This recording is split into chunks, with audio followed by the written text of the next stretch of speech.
Hello guys, how are you? I hope all of you are fine. I'm also fine.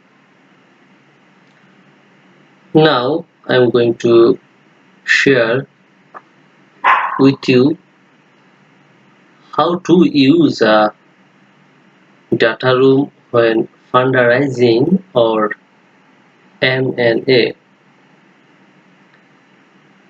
startup looking for a new investor usually use a virtual data room to structure it their fundraising or M&A deals. Its use depends on the stage and nature of the deal and the size of the companies. Are any looking for investor? When companies looked for a potential investor or a acquirer, it is common to prepare a deck highlighting the main achievement and KPIs. That deck is shared with third parties that have not signed an NAD, and usually that deck gets forwarded to fund or stockholder outside of out control. A virtual data room is usually for those companies that want to control the first stage of a deal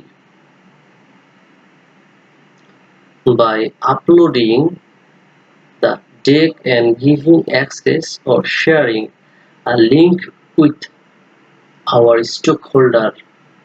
It is possible to track who opened the deck, for how long they have reviewed, and if they have forwarding internally or externally. On the other hand, some investors may prefer having the file so they can download it or sharing it freely. When a term sheet or letter of interest has been negotiated and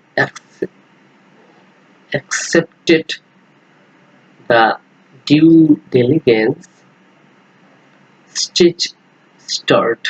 The potential investor or acquirer will want to check several pieces of information and documents to make sure the company is in the situation shared during the negotiation. Those documents may include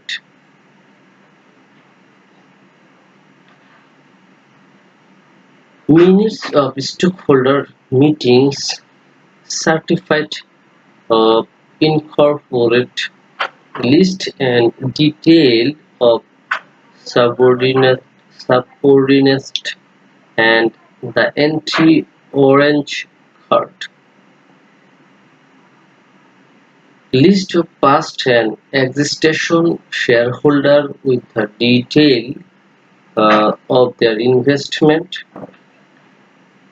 holdings and share classes, as well as all share certi- uh, certificates.